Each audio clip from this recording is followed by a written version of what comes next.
Hello, fellow Rebel Capitalists. Hope you're well. So lately, we have been discussing how a lot of the new data we have seen come out looks very similar to the GFC in 2008. But now we're taking it one step further. We're seeing data that doesn't look just like the GFC. It looks like the 1930s Great Depression. And I wish I was overstating this. I wish I was exaggerating this. Unfortunately, I'm not. Let's go right over to this chart of M2 money supply, and you'll see exactly what I am referring to. I just stumbled across this today, and I was like, whoa, this is when you kind of, your jaw hits the ground, and you're like, this is a big deal. Like, I didn't realize it was this bad. This chart I need to first and foremost give full credit to this website because it is phenomenal. It's longtermtrends.net. I see very few people use this as a resource, but I've actually gone through and checked the sources that they use. And for their M2 money supply specifically, I've cross-referenced that with Milton Friedman's book, A Monetary History of the United States. Josh, can you please confirm that that's the title of the book? It's the one he did with Anna Schwartz. It's most people, even people that don't like Friedman, recognize that that's like the foremost authority on money supply data in the United States going back to the late 1800s. So I've cross-referenced these charts and the data in long-term trends with Milton Friedman's book that he wrote with Anna Schwartz, and it's very consistent. So anyway, let's focus on this black line. The red line is actually CPI, which is another interesting topic. But let's look at this black line. I'm going to go ahead and highlight it here. And this is, of course, the chart we used in the thumbnail. Now, please notice, I can't really move my pointer here. So please notice the 1930s. I'm going to have to move it here. Notice right. I'm trying to just do the black for you guys. This is actually pretty tough. Okay, well, we've got the red highlighted as well. But you guys can see the black line here. And right at where my pointer is, it's just the beginning of the Great Depression.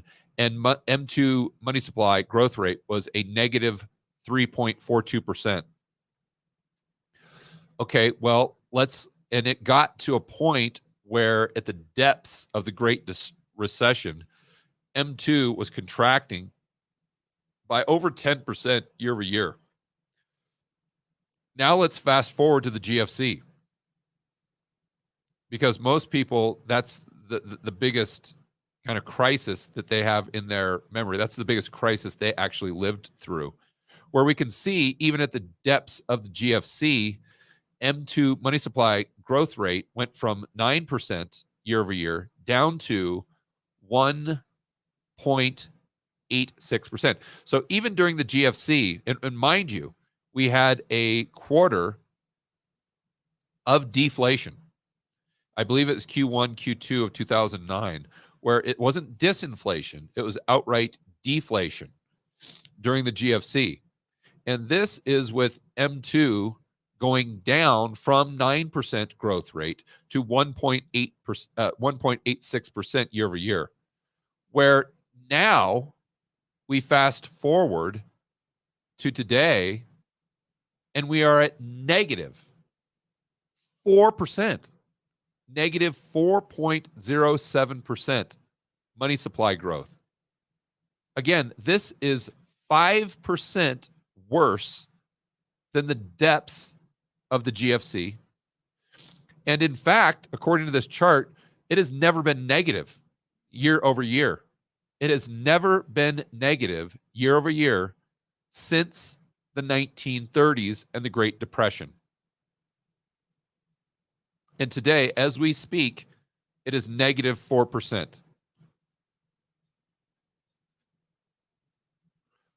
Let's move on, because the argument there is going to revolve around the labor market. The rebuttal is going to be, oh, George, this is just fear porn, fear porn. I love how people just dismiss everything that I say. I sit there and give all these charts and all the facts and all the data, and they just easily dismiss it. They don't give me any facts. They don't give me any charts. They don't give me any data points. They just say fear porn. And if they just title it as that, it's as if none of what I say matters. It's like the yield curve doesn't matter. This doesn't matter. None of the data points, none of the facts that I bring to the table actually matter if you just put it in that bucket of fear porn. That's like the most intellectually lazy thing that I've ever seen anyone do. But getting back to an actual rebuttal that isn't just fear porn, they're going to say, well, George, the unemployment rate during the 1930s was, call it, north of 20%. And today, we're very, very strong at 3.8%. And this is true. But you guys know from watching my videos that the unemployment rate is basically a derivative of not just how many people are working, but also the labor force participation. So let's go over to an article from the Wall Street Journal. This is out today.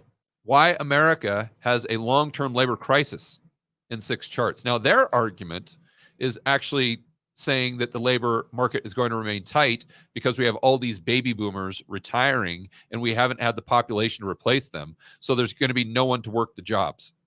And since no one's there to work the jobs, the unemployment rate is going to be very, very low because labor force participation is going to continue to decline or stay at historically low levels, even though it's been trending up as of late. It's going to stay below historic levels and therefore fill in the blank, right? Cause inflation, soft landing, no landing, whatever conclusion they want to come to. But notice these charts. So I would totally agree with the demographics here. I mean, you can't argue with that. It pretty much is what it is. And they have this kind of animation that's really cool, showing how the baby boomers are moving through the specific age groups and how this bulk of human beings represented by that yellow shaded area is declining rapidly, obviously, as they get older. And so how we're not really filling that up with as many people. And therefore, again, the argument is labor force participation going to go lower, lower, lower, although it's been trending up. And labor is going to be tight. And therefore, unemployment rate under 4% for as long as we can see. Again, I think they're falling victim to this human flaw that we have in our mental hardwiring, where we always want to take whatever we have seen recently and just extrapolate it indefinitely into the future. So the labor force participation has been, low, unemployment low. Therefore, like the only thing we can see is it remaining the same forever. And therefore, we just kind of cherry pick data to fill the narrative of what our mind sees as most probable, but our mind is playing tricks on us because we're hardwired to just believe that whatever we've seen recently is going to remain with us and we're not going to have any significant change. But I think that's where you get the black swan events. That's the flaw in the old human hardwiring. And that's something that we as humans need to be cognizant of. So one of the first charts they have, I guess the second chart, is labor force participation. So you can see how the labor force participation, wait a minute here, labor force participation rate for people age 65 plus with no disabilities. Oh, okay, I think this is more along, they're claiming that this chart proves their point. I think it proves my point. Because look at what the labor force participation rate was doing with 65 plus prior to the cerveza sickness. It was going up, meaning that people are retiring and they're like, holy cow, I don't have enough money. I thought I was going to have enough purchasing power, but now I don't. So now I'm 80 years old and I got to go back to working at Walmart. Or I'm 85 years old and I got to get a job at Mickey D's or Target, something like that. I have to go back into the workforce. I don't want to, but I'm going to have to work until, the good Lord decides that it's my time. And this is obviously very unfortunate. But the Wall Street Journal's point is, hey, look at what happened during the cerveza sickness. This labor force participation just plummeted. So I'm sure they would argue that all these old people that were forced back into getting a job after they retired now look at the labor market like, no way, I'm scared of the cerveza sickness. There's no way I'm going back to work. No way, not with the cerveza sickness.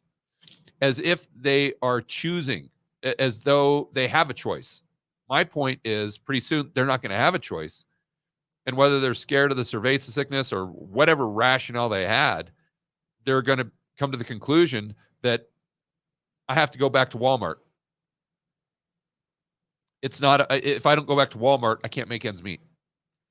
And so we see this labor force participation. Now, they would probably claim it's because of the cerveza sickness and old people just being scared of getting sick. Yeah, maybe. I think it's more so because of stimmies and everything that we talk about on this channel. Their purchasing power increased, their stock portfolio skyrocketed, and they're like, hey, wow, I don't have to go back to work. I thought I was, but now my stock portfolio is up by 50%. Therefore, if the stocks continue to rise, I don't have to go back to Walmart. I can give my 2 weeks at McDonald's or whatever. But my point is, I think that you're going to see this trend quite higher, because as we go into a recession, assuming that that's what plays out in 2024, you guys know from watching my videos, usually the market goes down significantly. And if the market goes down, especially with M2 money supply decreasing, and let's go back to that last chart with the long-term trends. Look, if you have money supply decreasing, you think that's good for stocks? You think that's good for the S&P 500? Absolutely not.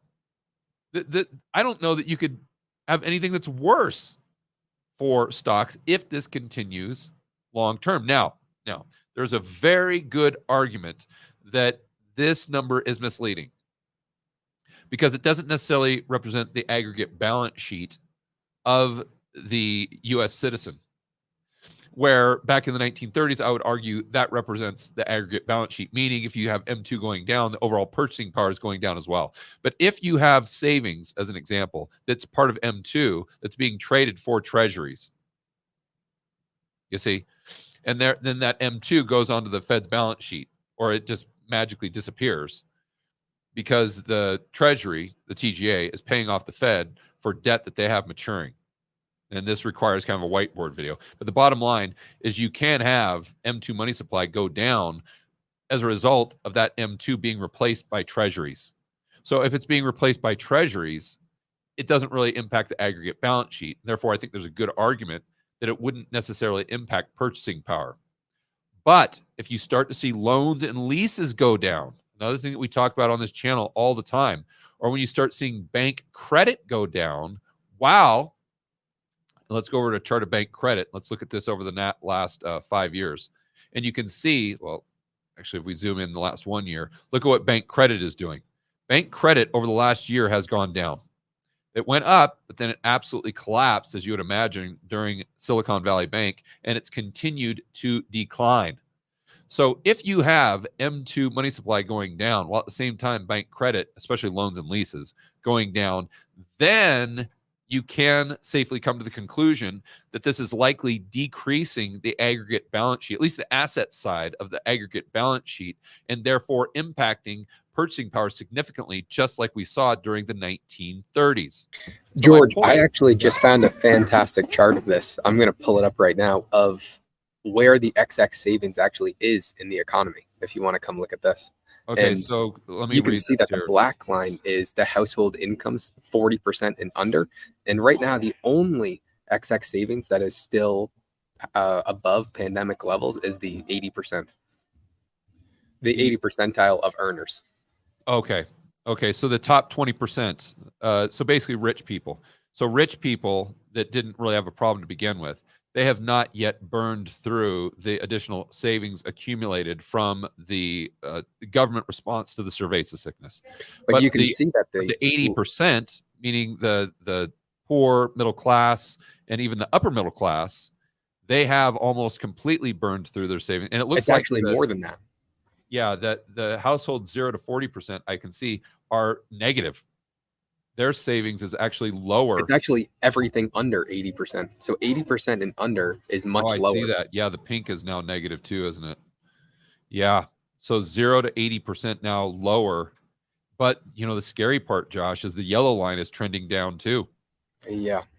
So although it's still higher, it is going straight down. And this would really explain why credit card debt has exploded higher. Yeah. Wow. Great chart. So let's just think about this.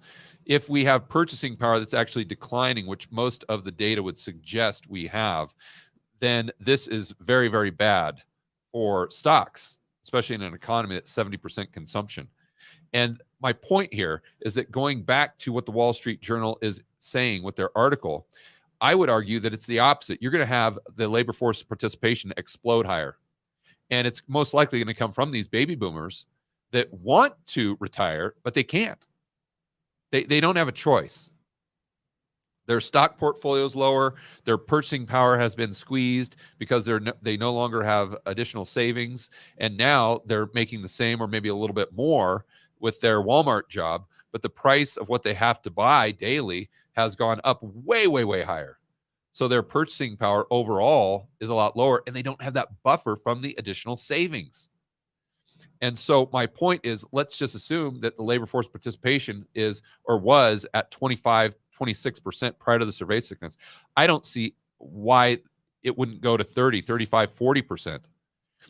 So I think that you're going to see the unemployment rate increase for a lot of different reasons. But one of the main reasons is because you're going to have this cohort of 65 plus having to go back into the labor force because stock portfolio down, purchasing power down. And they got to make ends meet. So here they're talking about the U.S. births per 1,000. But again, this implies that what we've seen lately is just going to continue into the future. And look at what's happening to purchasing power here, guys. Let's dig a little deeper. And you see, especially if you have a recession, show me the last recession that we had where the unemployment rate didn't go up. I mean, it just gets to the point where it's just common sense, for heaven's sakes. And look at this. They say labor force participation overall. And they show how it's still lower than it was during, or let's say, the end of 2019. Sure, but look at the trend, guys. Wall Street Journal, look. Which way is it going? It's going straight up, for heaven's sakes. Just because it's not back to the level that we saw prior to the cerveza sickness, you can't ignore the fact that the trend is getting there very, very, very fast. And why should we assume that once it gets to this level, let's say 63%, that it's just going to stop and flatline? No, not at all. When you think about the dynamics that have created the increase to begin with, so, meaning purchasing power. Your purchasing power is going down. Wages have not gone up at the same rate as inflation. And if the stock market goes down, Mike, forget it. I haven't even talked about the housing market. If that equity starts to decline, then people are going to have less and less and less purchasing power. They can afford less and less stuff. And therefore, that's going to make the labor force participation go even higher. And I don't know why it wouldn't go back to, call it what we saw prior to the GFC.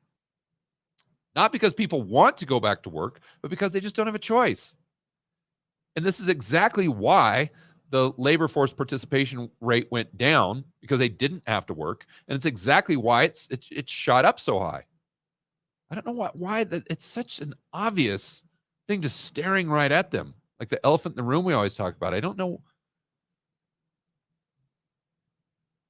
I just don't know why they can't see what seems to be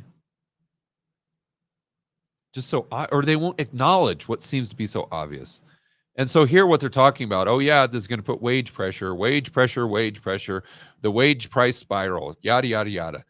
Look, I get it, but again, I think the probability is very high that unemployment goes up. And in that scenario, think about that. Now you have nominal wages flatlining, if not going down. Well, at the same time, you could have a short burst of consumer price disinflation or deflation, but then you go right back to, let's say, 2-3%, while wages are flat, and that's reducing overall purchasing power to an even greater degree.